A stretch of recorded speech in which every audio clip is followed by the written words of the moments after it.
Today visiting me is Eddy Dyer. He's a good friend of mine. Go to church with him.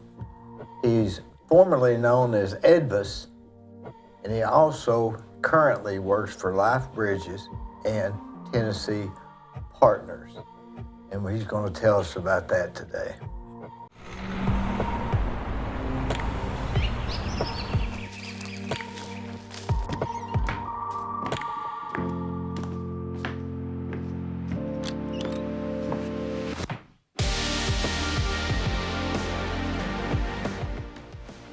For a couple of minutes, but with like pita bread and stuff like that, you gotta make it for like about a minute. Then you gotta stop. Then you gotta do another minute because if you don't, it's gonna get real brown and dark, and it's gonna start smoking, and it stinks.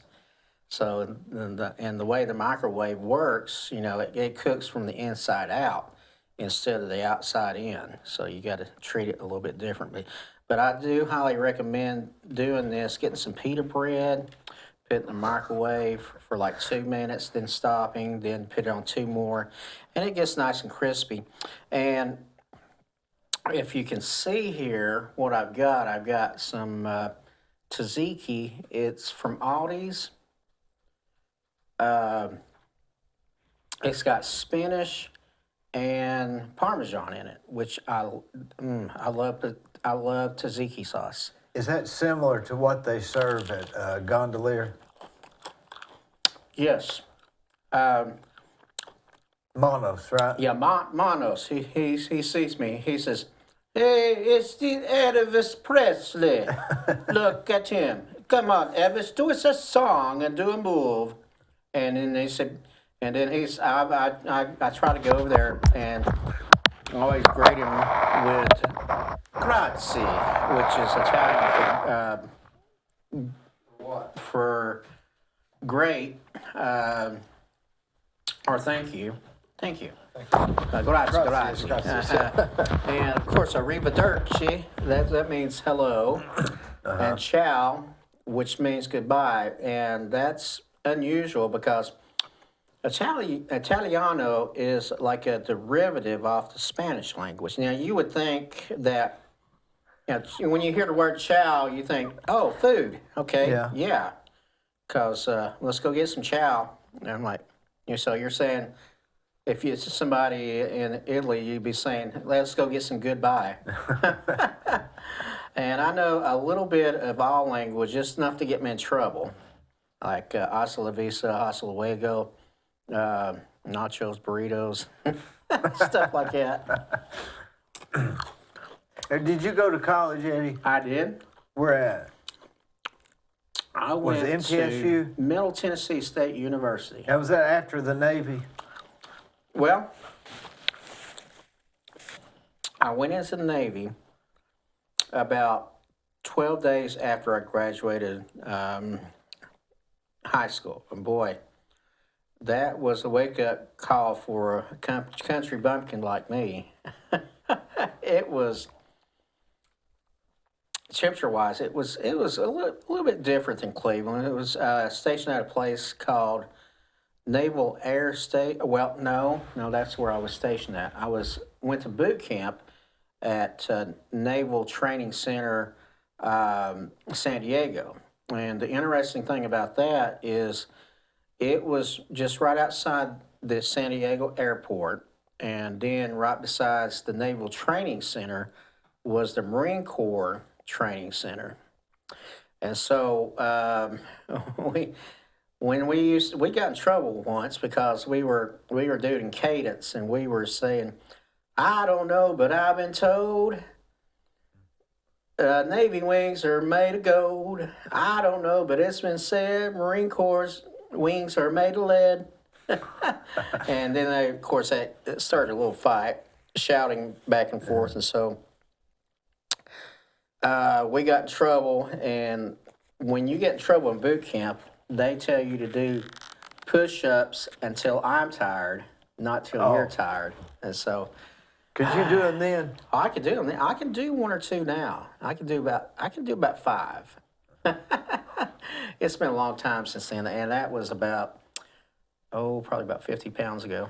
So you passed all the basic training? The basic training, yeah. And I went to my school, Naval Hospital Balboa. Now, if you want to see, you can go online and look at Naval Hospital Balboa. I think it's still in existence. The Naval Training Center is not in existence anymore. San Diego is a pretty interesting place. But I think that the worst thing about going through the school was every morning we'd have to walk from the bottom barracks up to our school and take the classes, and there were some kennels where they kept the dogs. Oh, smell just about knock you down. And there in the summertime, they had one day out of the summer where you get winds coming up from Mexico. They call them Santa Ana winds, and it was extremely hot. It's sort of like a blast of hot air. And What causes that? I don't know. That's a phenomenon I do not know. Something about the because it's right across the border. You got San Ysidro, which is the border town, and then you go into when I say marijuana, Tijuana. Tijuana, yeah. That's where we're getting all these undocumented people from, which. Did you go to special class? What did you train for in the Navy? Do you have to swim? Yes, I actually learned how to swim in the Navy. I learned how to float. I floated and I passed the course. I had to go from one end of the pool to the next. And what was interesting about that during that time, the training was, they were some of the people that wanted to become SEALs. They had to pass a swim test, but it's not all about physical toughness. It's also mental toughness too. You got to be psychologically, you got to be sound to do that. So somebody that's big and strong and tough and that can make endurance, but if they're as dumb as a rock, they may not make it or it's got the inches of a tire iron. They may not make it. But you made it, right? Well, I made it through boot camp. Now, when you went to college, what did you major in? Well, at first, I went to Cleveland State, and I majored human service specialist, which now I think they've changed to social work. And then when at the time, back in I think it was 94 or 93 when I was getting ready to go. I was trying to make my mind up where I wanted to go to school, so I was looking at all the options. There was two school systems. You had Board of Regents, and then you had the university system, which UTC, UT Martin, and those were on the same list, but MTSU was a part of the Board of Regents. So everything that I got from Cleveland State transferred to MTSU, and my minor was sociology, so I chose social work as my major. How come? Well, I think the reason was because even though I was a corpsman, I wanted to become a nurse, but nursing classes are not as easy as I thought they would be. Like anatomy and physiology, the skull itself, if you take a skull and turn it upside down, every crack and crevice is a bone, and you've got to memorize that, and I just could not memorize it. So I said, well, what am I most interested in? I'm interested in the human mind and how people act and react to situations. So I took a lot of sociology and psychology course, and then social work just happened to have on the when you got into your senior year, you could do 2 internships, and that would help help you get ready for a job. So I chose that, and then I graduated, and the summer of '96, started working at a well, basically it was like a reform school for teenage boys, and then I decided I didn't want to live in Murfreesboro anymore, so I came back to Cleveland, and I applied for a job with Hiwassee Mental Health and got a job as a case manager, adult case manager. And it was quite an experience. I did that for about 15 years. Was that when you was in Chattanooga, or was that here? That was here. We still have Hiwassee Mental Health. It's over on South Ocoee Street. Of course, they've changed the rules a lot because of, well, So you help people that are not quite normal. well, they have problems thinking. Yeah, they have.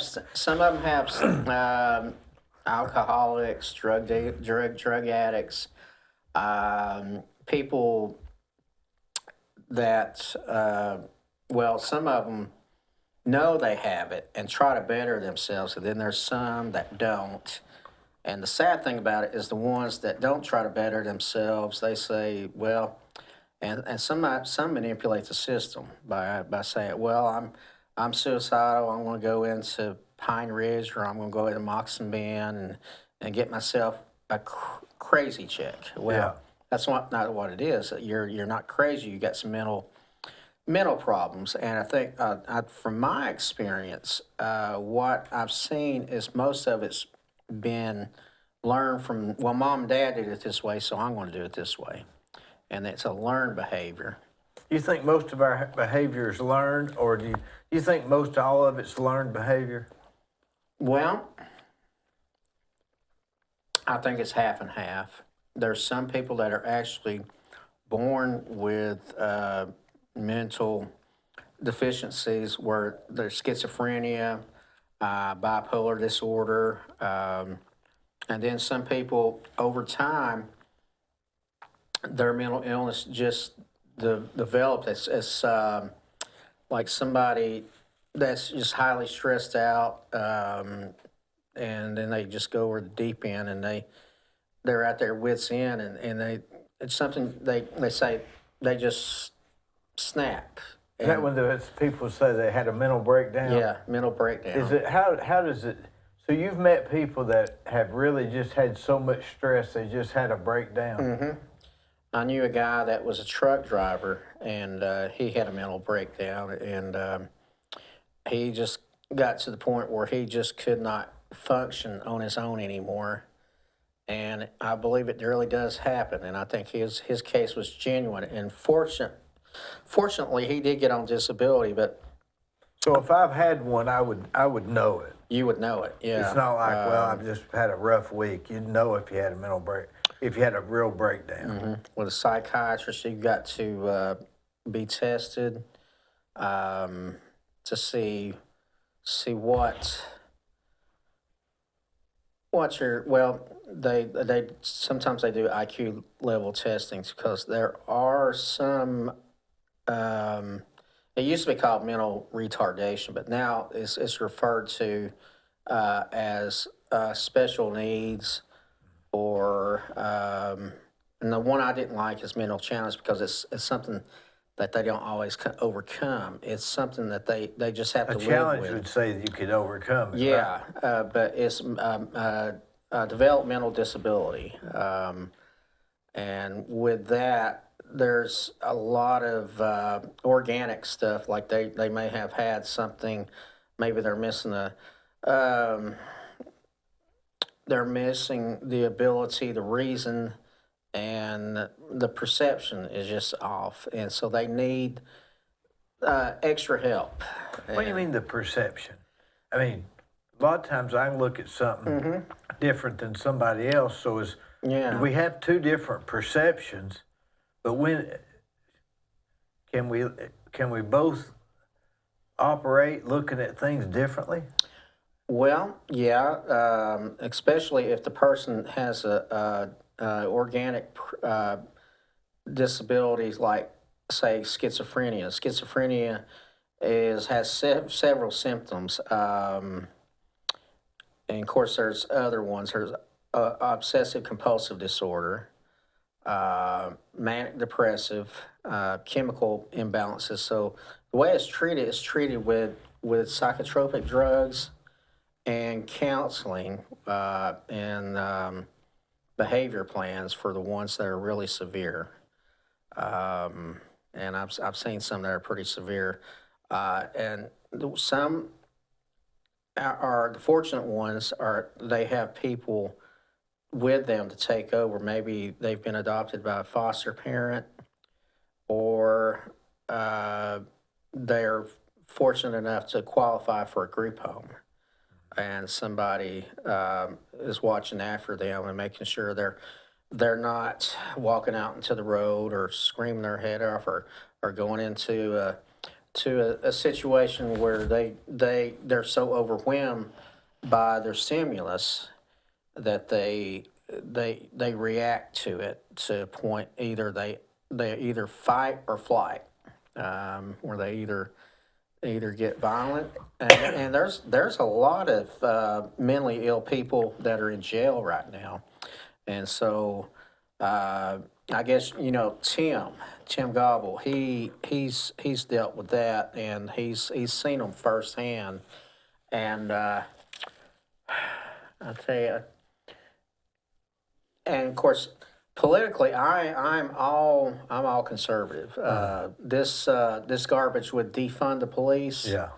That's a big mistake, because the police are there to protect and serve, and situations where you have somebody that's mentally ill and unstable, um, they need that protection. So I'm big on mental illness treatment, and I think there needs to be more money put into it than because the jails are just overflowing with them, and the bad thing about when a lot of people that are mentally ill, and I've seen this happen, they get put in jail, is when the other inmates find out the person is mentally ill, they will mess with them and just see how far they can push them, which makes them even worse. So what you're saying is everybody has some different perceptions, but some people can't function Right. with it, where some people just are.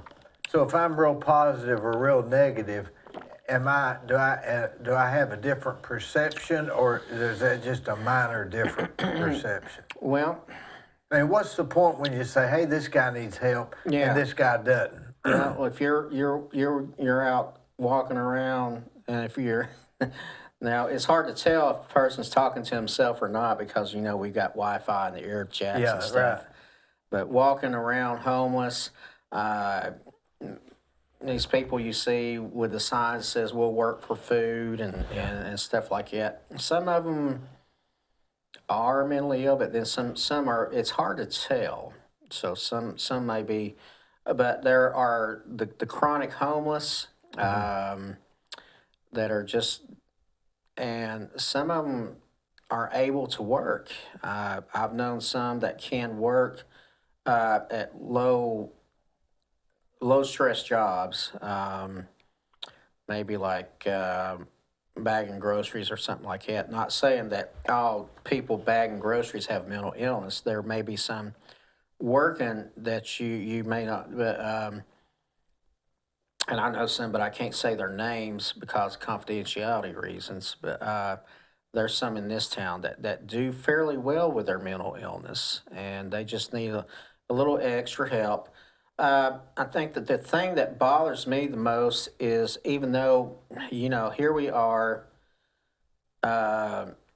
supposedly, uh, the woke system says we need to do this, we need to do that, but you got, at the same time, you have a lot.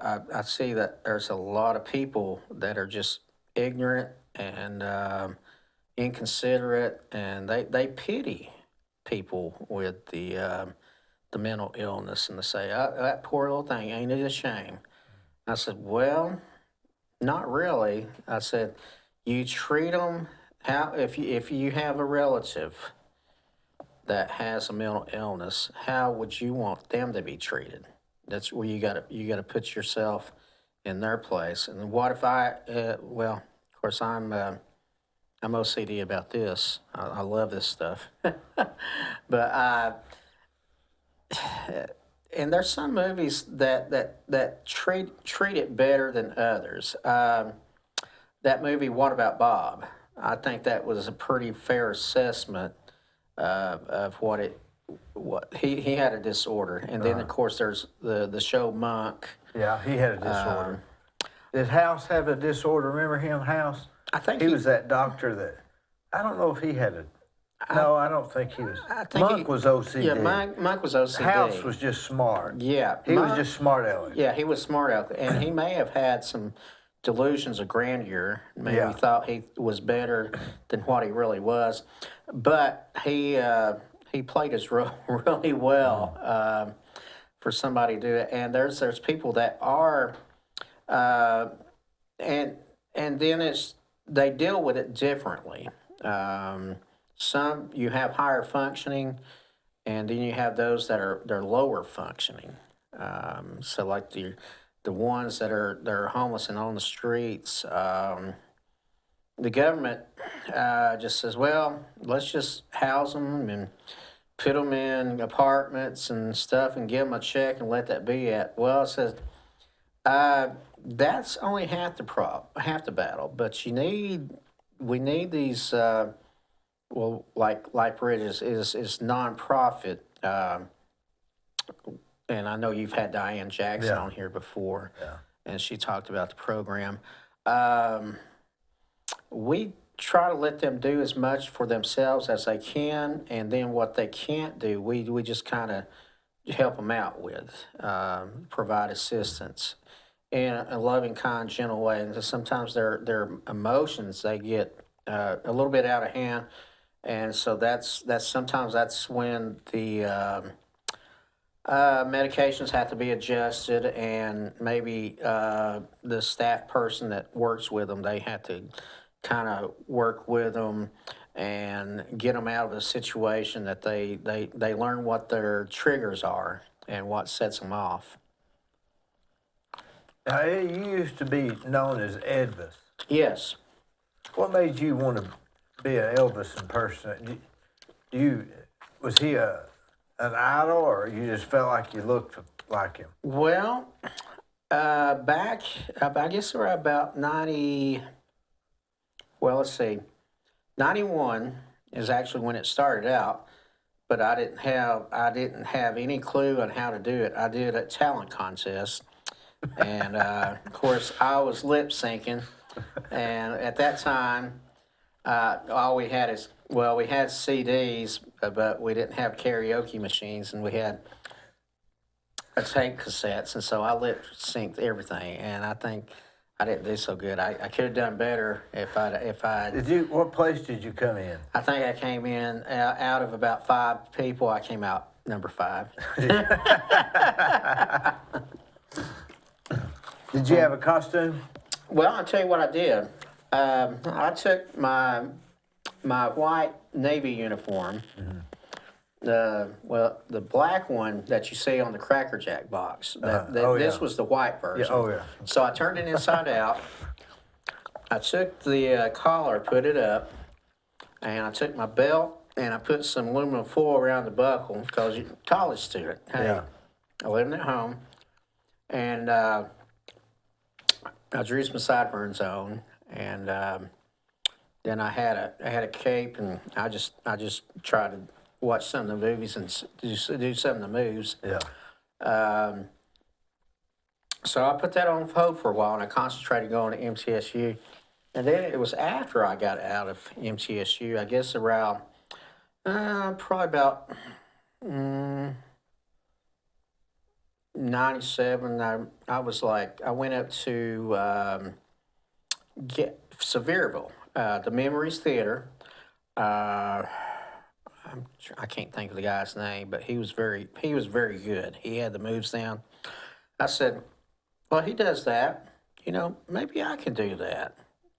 And so I got looking around for some outfits online, and I found one that was halfway decent, and I started doing it. And I said, I bet I could make some money doing this. And I found a karaoke machine, and I got some CDs, and I would just look on YouTube and watch the Elvis in concert.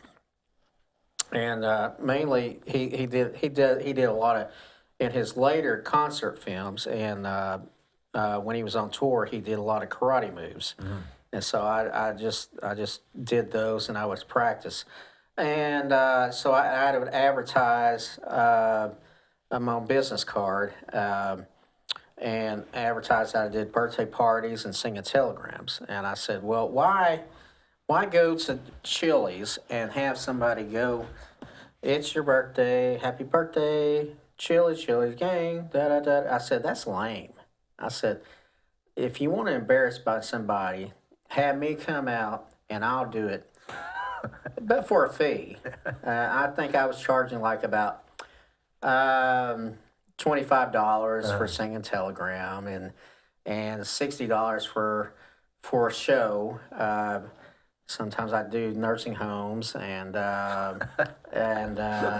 let's see, sometimes birthday parties, and just wherever I could do it. And the thing is it'll wear you out because you got to take your own equipment, set up, take down, and it's sort of like another guy I think you might know, and some people might know, is Fro Daddy. Fro Daddy, yeah. Yeah. Now,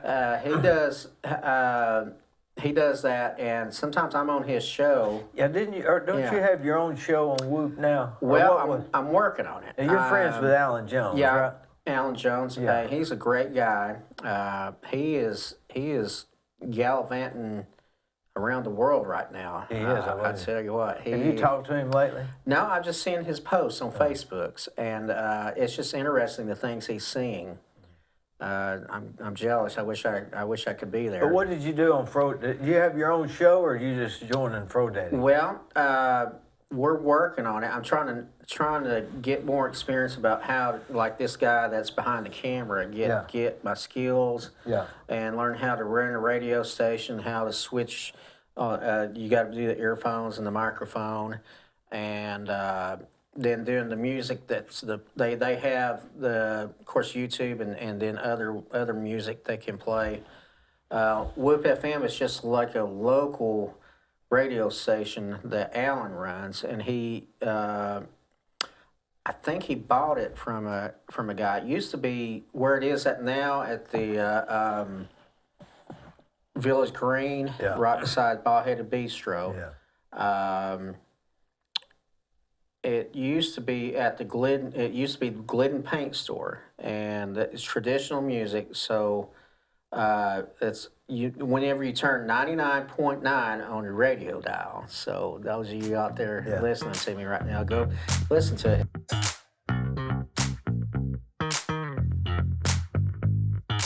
Let me tell you about Capstar Bank. They're located in Nashville, Hendersonville, Gallatin, Athens, Madisonville, Sweetwater, Etowah, and in Cleveland at 950 25th Street and 3855 North Ocoee Street. I've used them. I like them. Give them a try. They're no problem.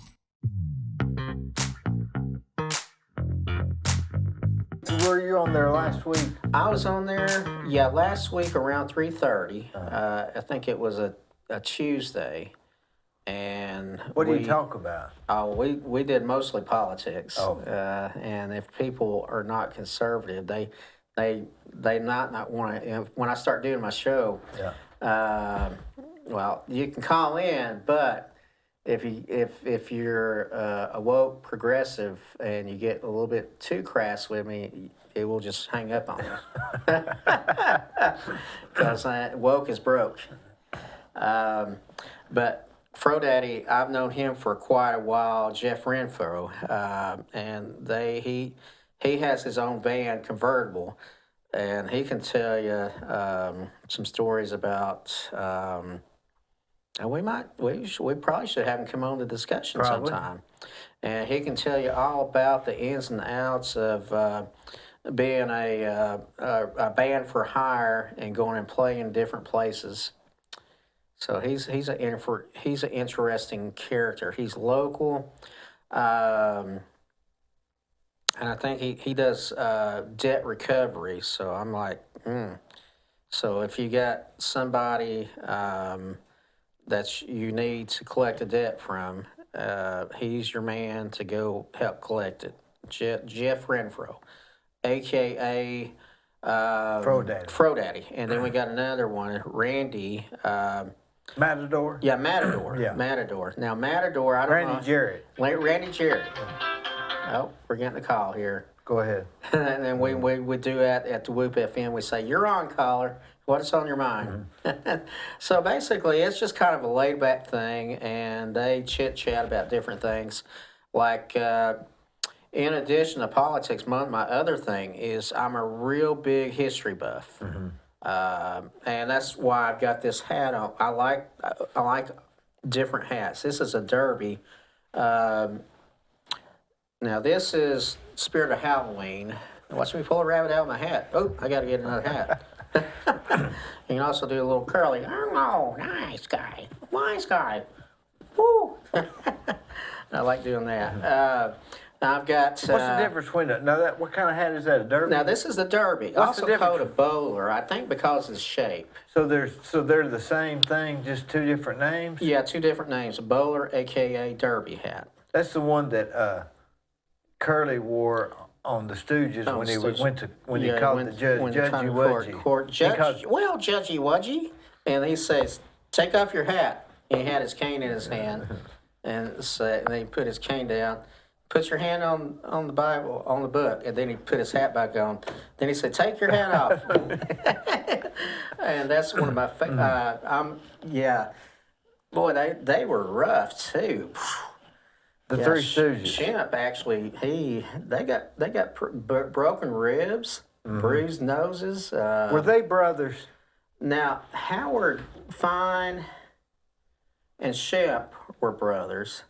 Fine was the violinist, is that right? No, Larry. I can't remember Larry's. Horowitz.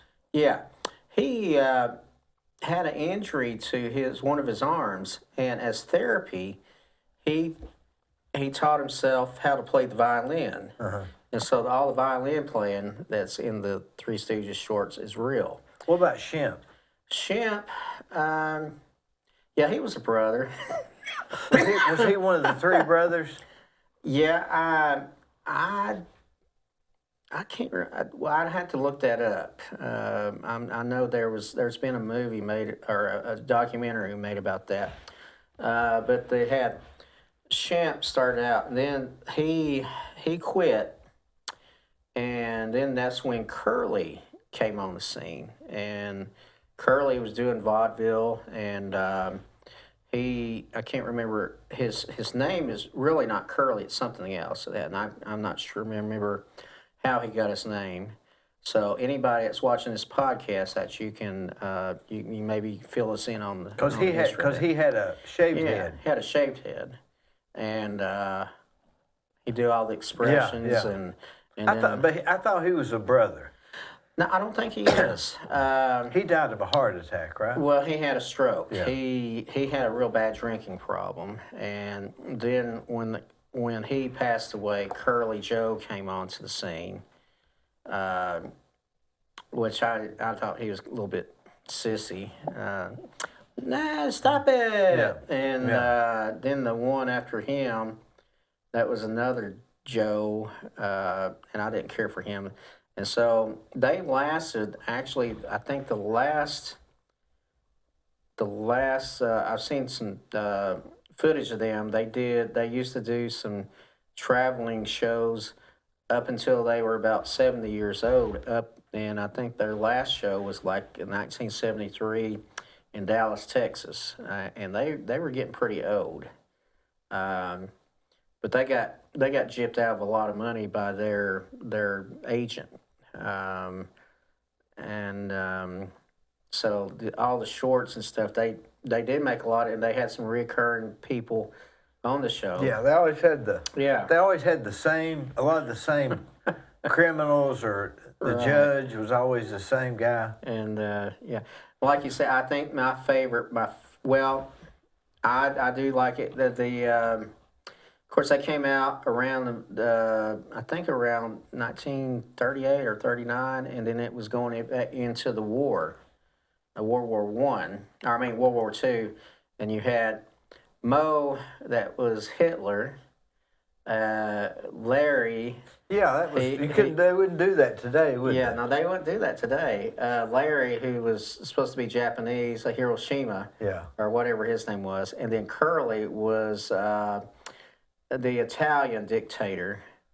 Napoleon? Mussolini. Mussolini, Yeah. And that was pretty good too, because but they were funny, weren't they? Yeah, and they had the Nazis. They called them stormtroopers, and they come marching into the room with a bunch of raincoats and umbrellas, and they would take literal stuff. But now, did you like Gunsmoke better than? I think I did. As far as westerns goes, Gunsmoke's. Big Valley, I would rank them Gunsmoke, Big Valley, Bonanza third, Wagon Train. No, was it Wagon Train, or what about Tales from Wells Fargo? Yeah. You have Bat Masterson, Oh, Tales, Bat Masterson. Wyatt Earp, and then there was Have Gun Will Travel.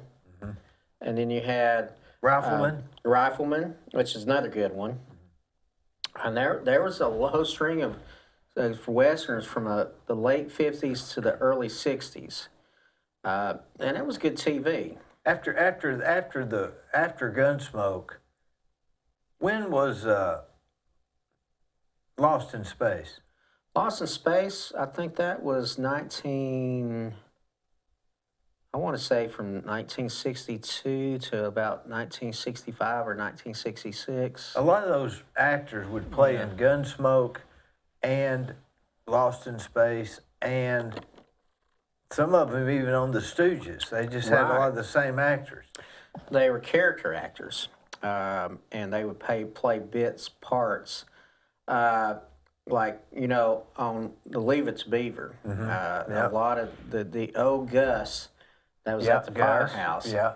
I saw him on an episode of All in the Family. Is that right? Yeah, he was getting pretty old. Yeah. Man, because he was on Andy Griffith. And Leave It to Beaver. And I think my Father Knows Best. Father Knows Best. And, of course, you had My Three Sons.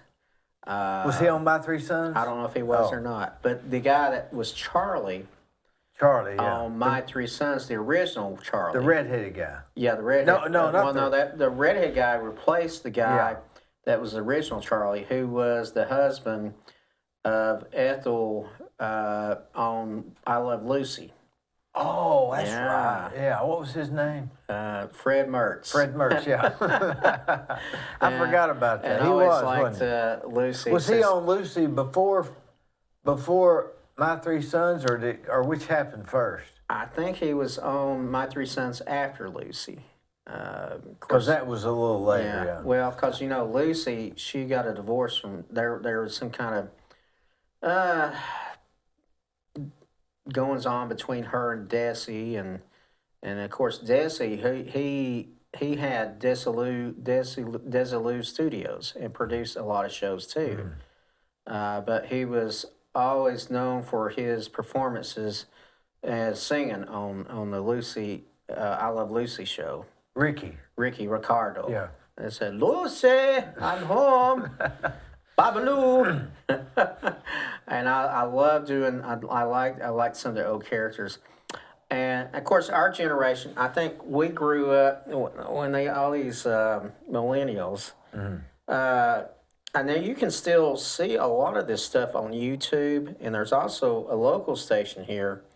It comes on channel 53.1. If you can, well, you can look at clips on their website, and is also broadcast out of Chattanooga, and they have a lot of the old shows. Now, that's not Me TV, that's something else? Memorial Entertainment Television. Oh. Yeah, Me TV. And they have old movies, which I love on Saturday nights, is they've got a guy named Sven Gooley, who was very similar to we grew up watching Dr. Shock. Mm-hmm. He Shock come on Theater. Shock Theater with Dingbat. Hey, Dr. Shock. Yeah. Oh, Dingbat. They had some really funny shows, of course. And I'm going to be jumping back and forth between all of these. You had different horror show theater, like we had Elvira, and she was mostly West Coast.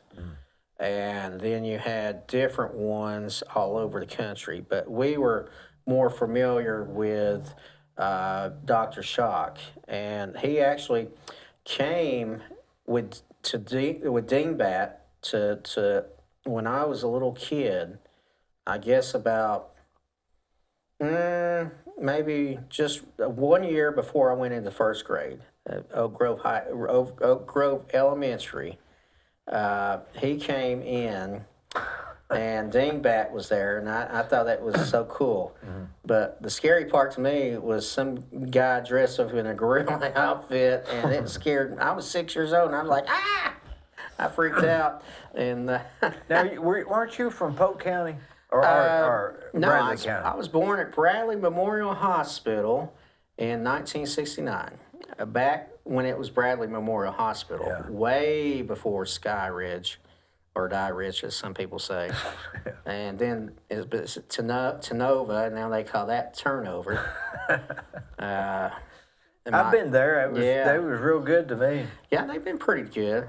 But I think, my thing about that is with Chattanooga, you've got CHI, and then you got Memorial, you have Park Ridge, you have Erlanger.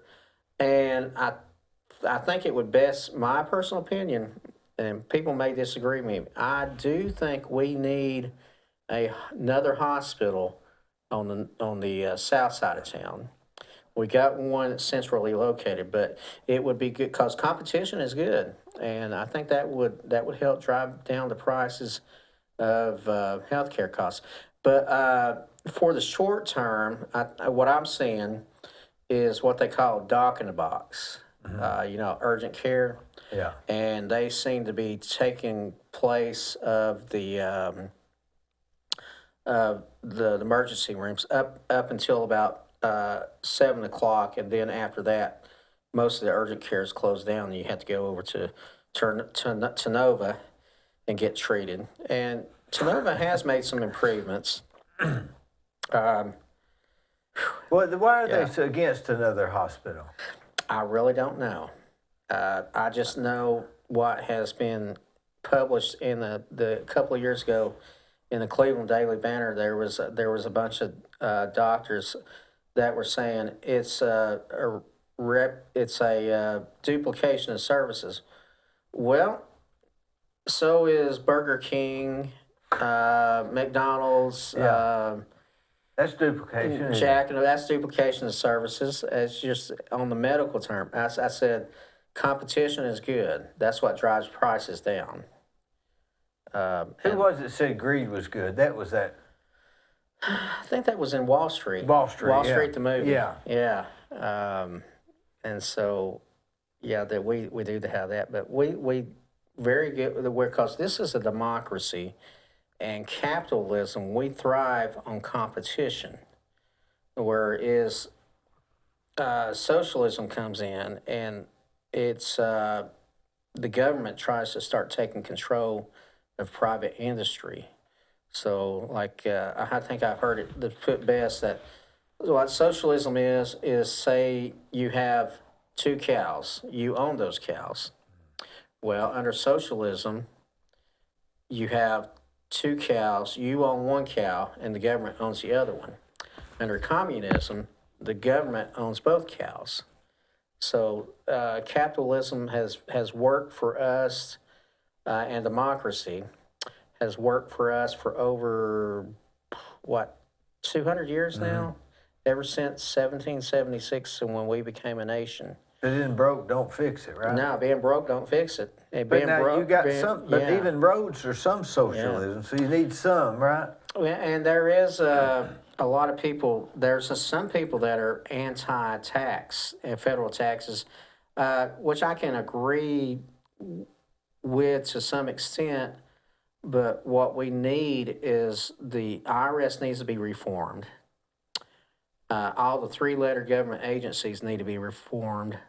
IRS, FBI, CIA, Federal Reserve, and of course you know that from being in the housing industry, because what the Federal Reserve has come up, their solution to fighting inflation and the cost of living is raise interest rates, which makes it's very hard for people to buy a house or own property. Of course, my house, and if you own your property, that's good, because all you got to do is just pay federal and, just city or county taxes. Just if you're living in the city, you got to pay city and county. But I live in a county, so I only have to pay county. And so it's really, truly not yours, because you got to pay somebody to live on your land. Whereas people that are renting apartments, they're paying month to month. And I've always been a conservative. I think I've been a conservative since I was a little kid. I grew up watching William F. Buckley, Paul Harvey, Phyllis Schlafly, and of course, during the 90s, I was a Rush Limbaugh fan. Mm-hmm. And so it settled in pretty strong on me. And I said, You think if you was raised a liberal, you'd be a liberal? I probably would. And but that's the amazing thing is there's some people, something happens to them and they form their ideas. But I am a product of public education, but I was taught better to reject some of the theories. So when I went off to MTSU, which is predominantly liberal, I sought out. I was a member of the Young Republicans, and I sought out people that were conservative, and so that's how I was able to not let my social work activities overwhelm me and buy into a lot of that stuff, because that was, of course, during that time, that was the Clinton years, and well, that's a whole nother subject, and I could talk about an hour on that. So you're what they call a conservative Christian, right? Yes. You believe God's the higher power. God is the higher power. He is the one that we owe. He made us. He made us from the very beginning, breathed life in the atom. And I believe the Bible to be factual. And there's people, we've got a lot of threats coming to Christianity, progressive Christians that are trying to go in and rewrite the Bible and put their own spin on it. Now, what the Bible says, if it says homosexuality is a sin, it's a sin. So is cheating on your wife and other things. So we can't just single out one sin and say one sin's worse than the other, because sin is sin. But there is a way out of it, and it's the Bible tells us how to get out of it. And we have to do an in-depth study every day. And we're not perfect, far from it. Mm-hmm. And Jesus was the only one that was ever perfect. We are just his servants, and we wear the name of Christians to to do the best we can and do in Bible study. I managed to read my Bible. I'm not going to brag. I don't read it every day. I maybe read. There's maybe 3 days I don't read it, but there are some people that read it so well they can just quote scripture just like that. And to really understand the Bible, you got to study it. And there's some things, and then you got commentaries. You've got Bible study guides, and it's not the matter of just going to church that saves you. It's church is more like a support group. It's and God knows us better than we know ourselves, and He tells us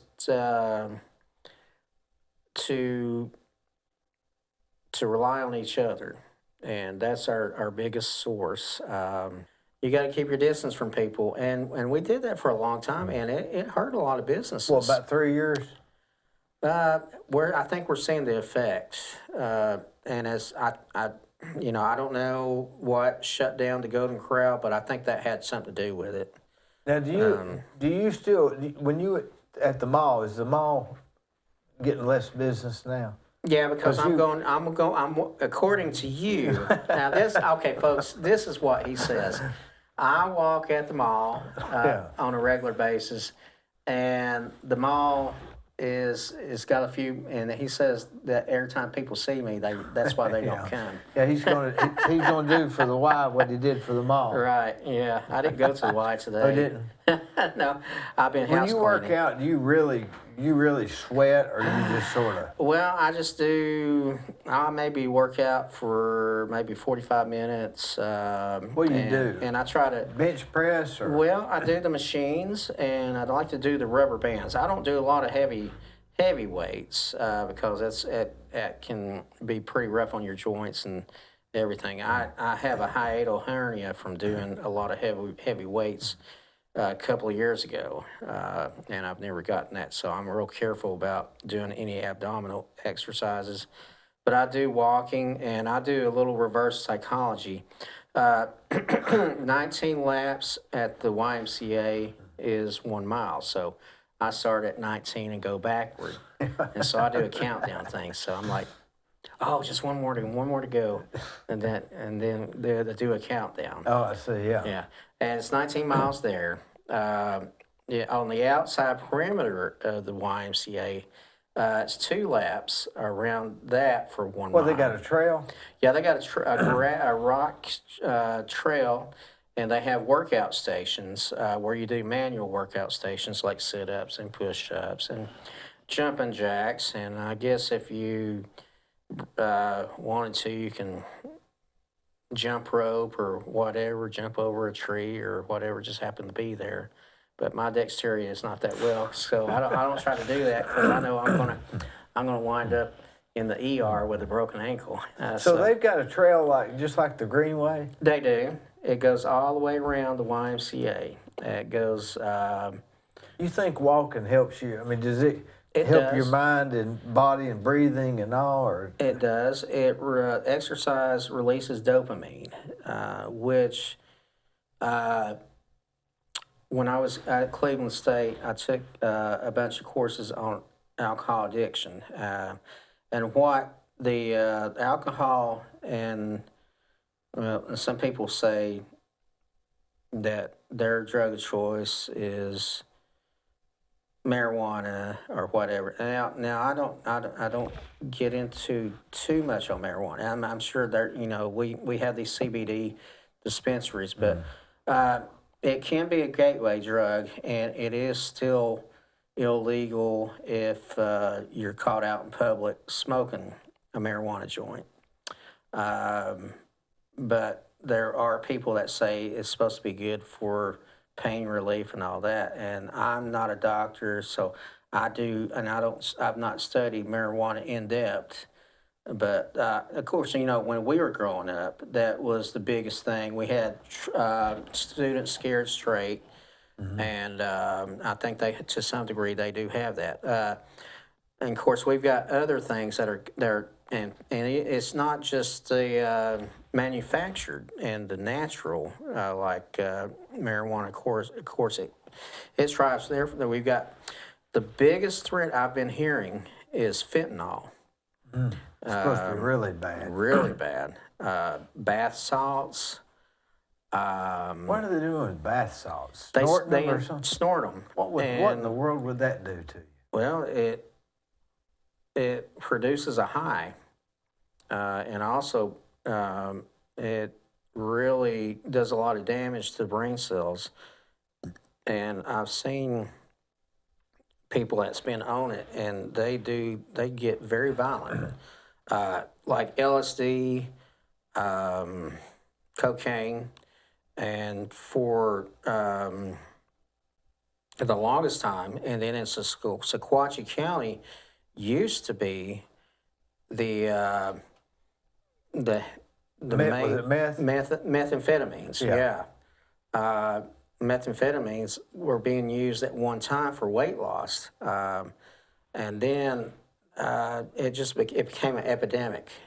And to some degree, it's an epidemic. But the thing with we learned from that is What's the difference between a pandemic and an epidemic? and I really don't know. I think they're I think pandemic may be worldwide, and epidemic may be localized epidemic to a certain area. Of course, you had the Black Plague that was in Europe, and that was because of unsanitary conditions with the horses and manure, and then smoke from the factories and stuff. And eventually, I think that was middle of the 18th century. Then you had in the 1918, you had you had Black Plague, and then you had the other epidemic, bubonic. the bubonic plague, yeah, or some Spanish flu. That's what I'm looking for. Yeah. And a lot of it was cured by putting people out in the sun and letting them breathe fresh air, because during the early part of our history, you've had people crowded conditions in tenements, especially in New York City and the bigger cities, and the streets were all mud and pavement hadn't been put down. So we were transitioning from the 1800s to the 1900s, and a lot of disease and dysentery and things that happened in this country was when people started moving toward the cities, and it got more crowded, and they just couldn't, the street cleaners and the sanitation department just couldn't deal with all the filth, and I think that was what led up to that.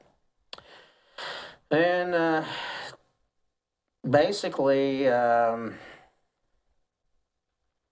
my history knowledge is probably about that much. What do you mostly history on?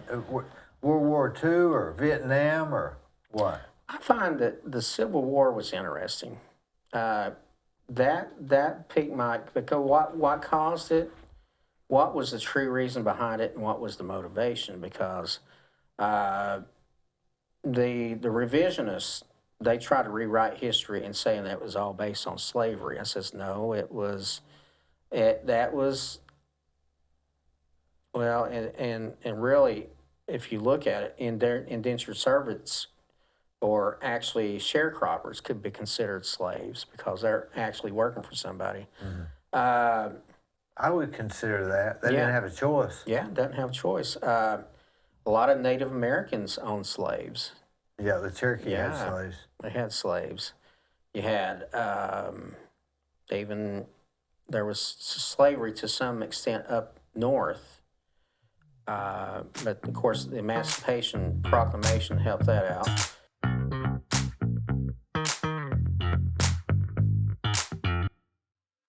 On the courthouse square at 30 2nd Street is the law firm of Logan Thompson Law.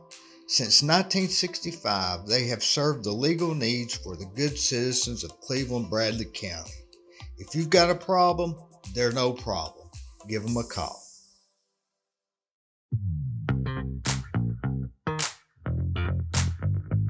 They didn't know about till June 19th, right? Yeah, I Isn't that believe what Juneteenth is about? Yeah, I believe so. That's what it's supposed to be about. Yeah. But and the problem is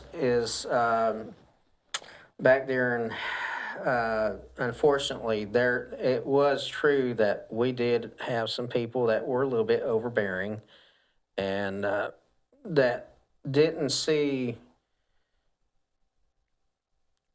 Well, the way I see it is the word race refers to the human race, whether my skin color doesn't define who I am.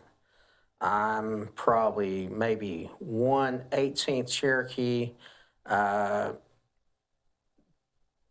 chance, I'd have to do a DNA test to see exactly what percentage of Scottish I am, but mostly Anglo-Saxon, British.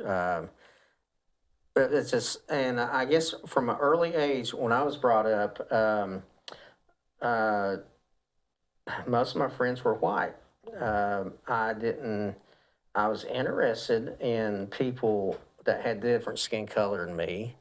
I think that was from a visit from a church here in Cleveland, 2nd Street Church of Christ. Yeah.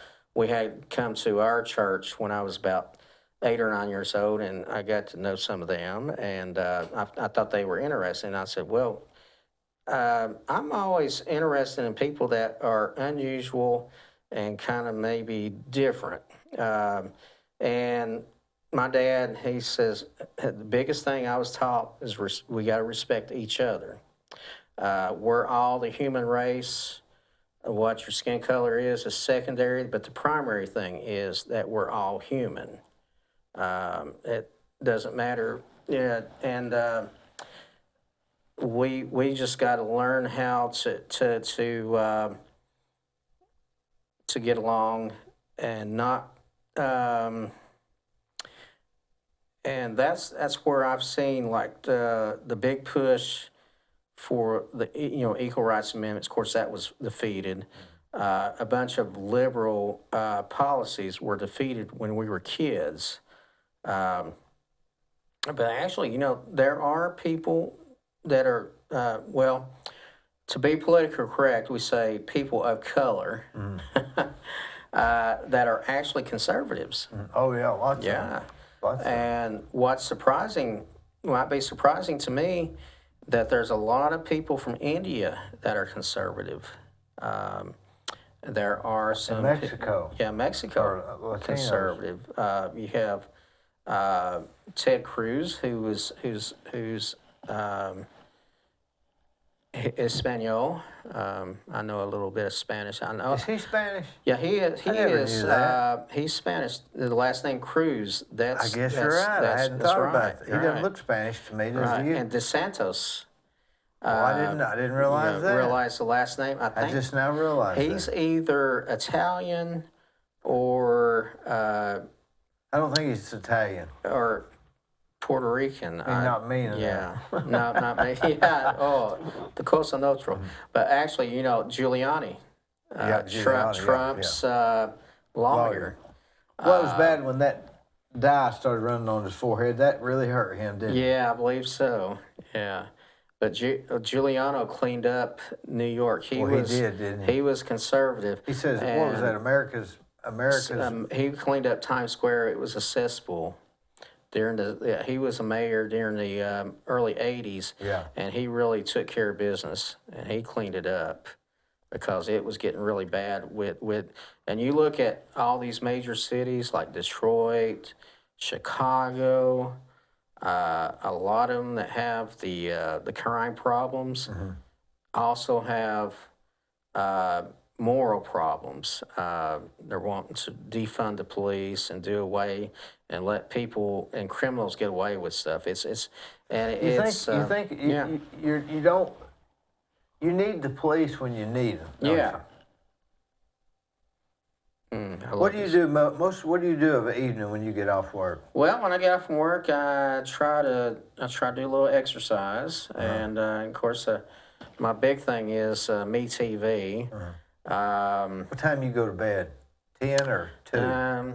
Usually, about 10:30, 11. I'm mostly just whenever I You doze sleep in the off. recliner? Yeah, I've got sleep apnea, so You wear a machine?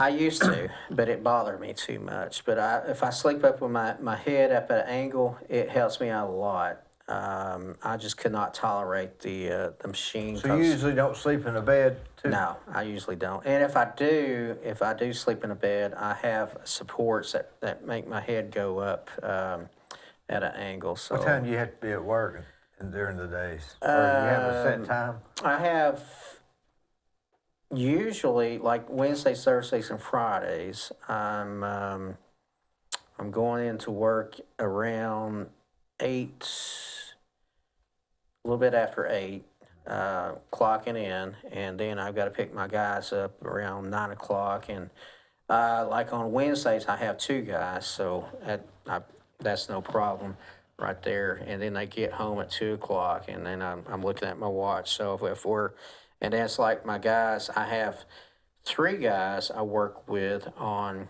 Thursday. Same schedule, and they get to go to the YMCA for free, and so that gives me a chance to work out. So you go with them? I go with them, and I got What one. they do there? Well, the popular thing with all of them is Zumba. What's that? Well, Zumba is sort of like aerobics, and you do the moves, and it's high pace.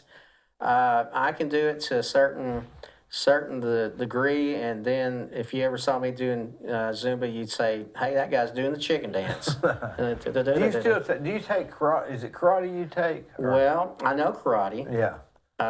And 3 or 4 other Japanese words.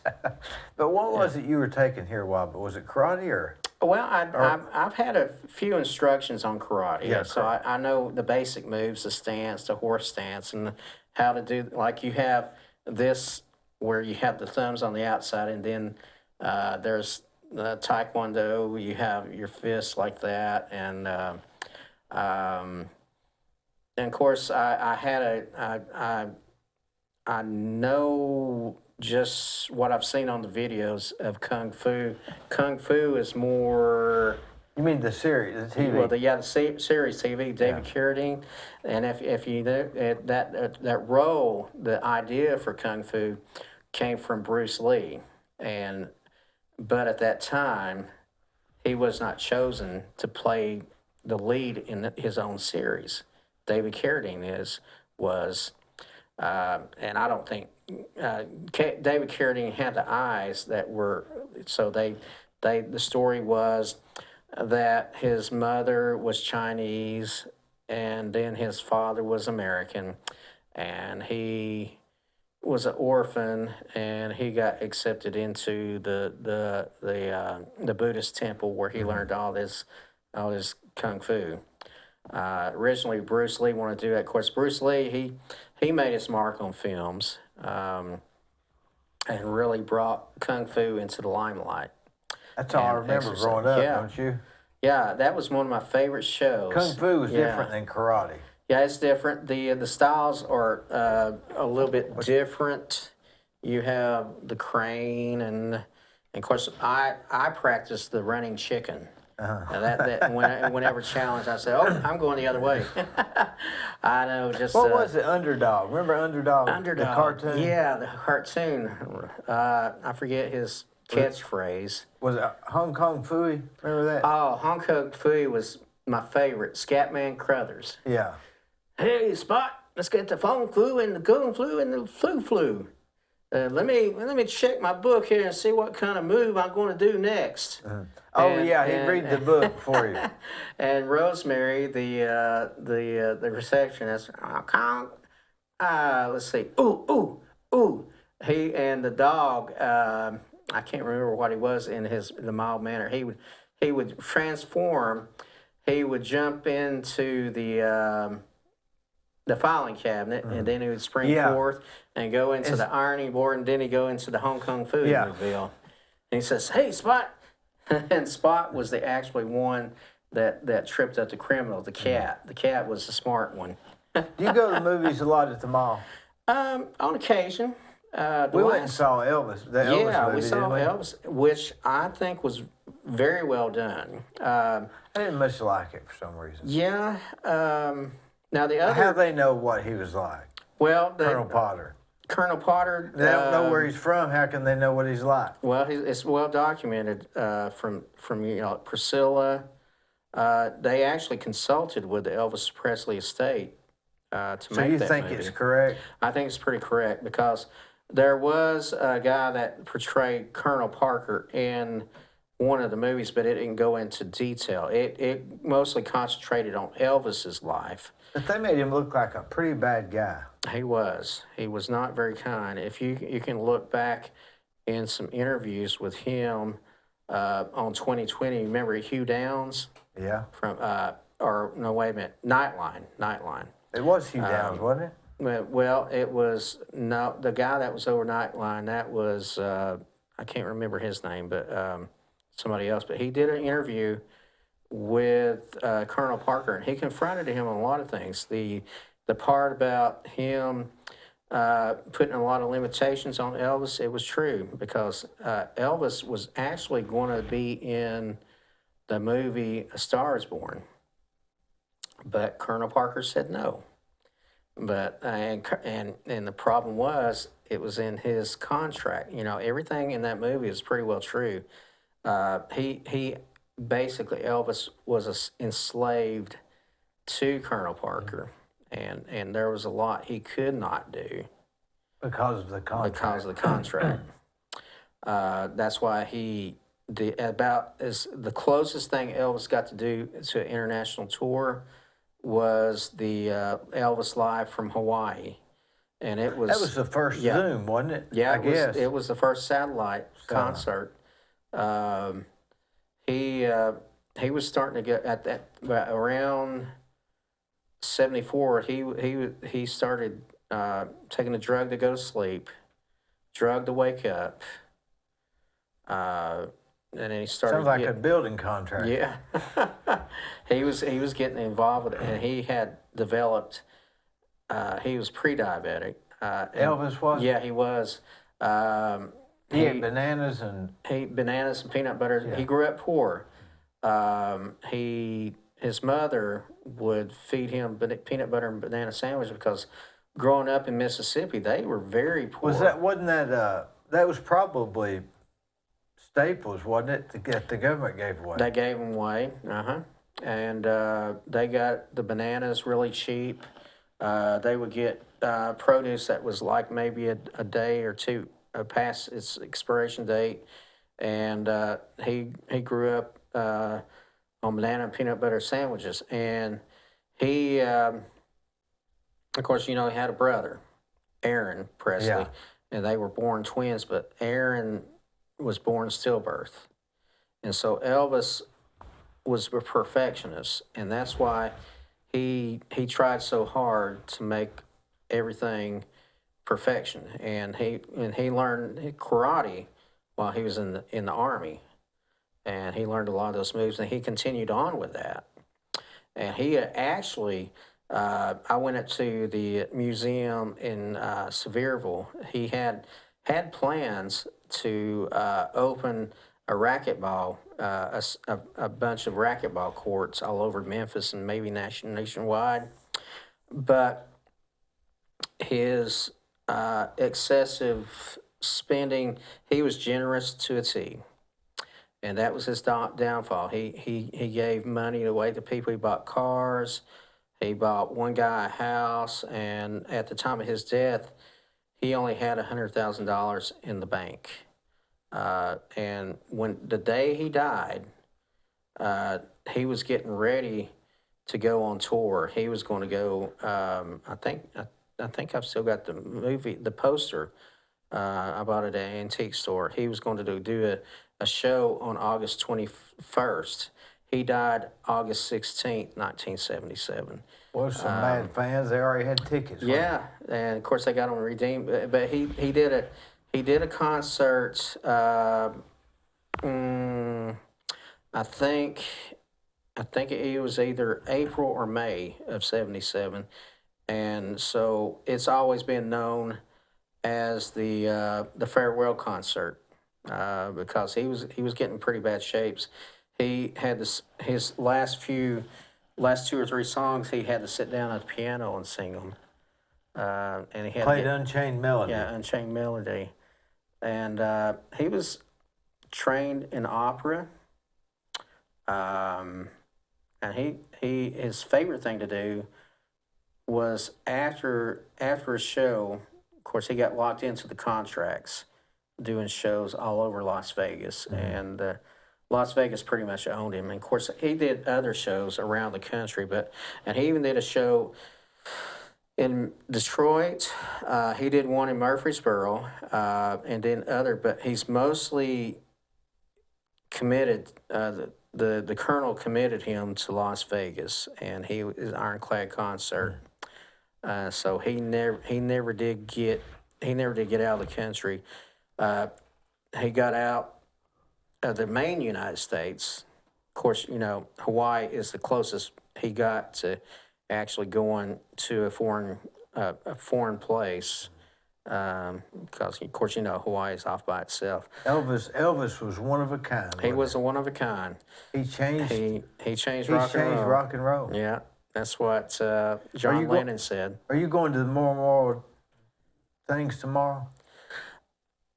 Where are they going to be held at? I guess they're the going to be courthouse downtown or something. I don't know. I think I might do that. I may do that. I have to wear my my U.S. Constitution shirt and my Navy hat and.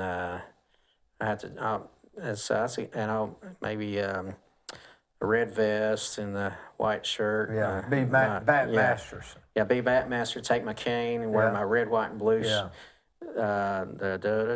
His name was Bat Master.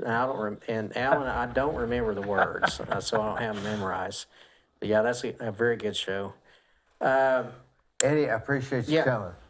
And I gotta go home and eat. All right, let's go home. Hey, thanks for coming, buddy. We'll see you. I appreciate it. And I'll be famous now. People they'll be calling me up.